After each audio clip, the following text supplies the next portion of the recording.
Oh boy, yeah, the Venom movie is coming out. I forgot. Yeah, Venom 3 is coming out this year. I'm not sure if there's a ton of excitement for that. The sequel really was not good. But also, what else do we have? We have Kraven the Hunter.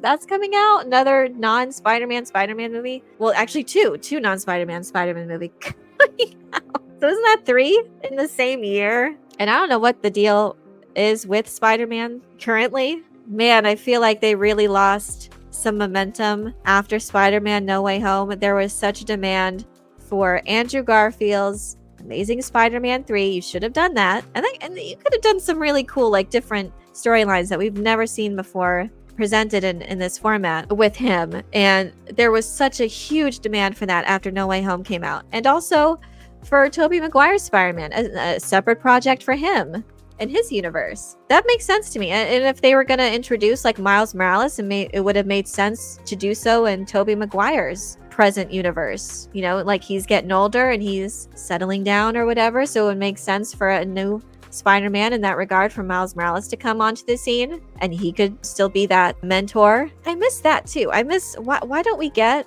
like a Batman Beyond? Like I want to see like the aging. That's interesting to me, to see an aging main superhero like Peter Parker or Bruce Wayne train the next generation, like actively have that.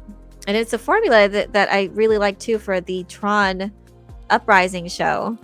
So Bruce Boxleitner's Tron was kind of doing that with Elijah Wood's character. He was like training with Tron to be the next protector of the grid. And I love that. I just love that formula. And we've never seen it. And the one time that we did get close was The Flash, which was just a disaster. Why can't you just give the fans what we want? Is that too much to ask for? Why couldn't you just listen to fans and put Wolverine in the yellow suit to begin with? I don't know. Batman Beyond as a live action feature, that would be a great idea, especially if they could get Michael Keaton back as Bruce Wayne. Of course, I was excited to see him, but I was so disappointed that it was just as a gimmick, ultimately, is what it ended up being. Another multiverse kind of try to lure in the fans of the previous things, the previous popular superhero movies. And again, that's what I kind of feel like Deadpool and Wolverine is, just kind of gimmicky, but just done well. But still, it was in that same vein of just kind of teasing, giving the fans what they want, but ultimately not. And again, like the same thing with Doctor Strange Multiverse, like they were kind of teasing, giving the fans what they want by showing Professor X in the yellow wheelchair and John Krasinski's Reed Richards, like all of that, but then not giving us what we want by, you know, just immediately taking them out.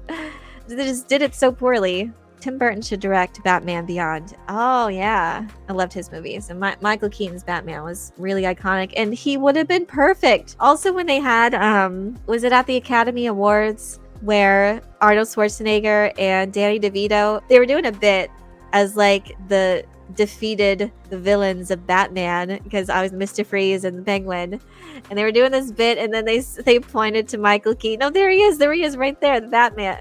And Michael Keaton looked exactly like how I pictured an older Bruce Wayne would wear. He was wearing this very nice suit, but he had like this ascot, I think. It wasn't a tie.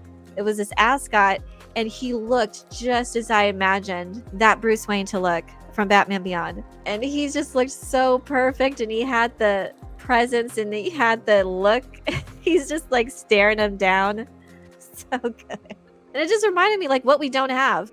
The fans have just been so vocal about our issues and vocal about what we want, and no one's listening. They're not listening. Unless you want to continue down this path of stagnation and decay when it comes to superhero movies, you gotta start listening to the fans. Deadpool and Wolverine is gonna pull in well over $1 billion, I think, at this point.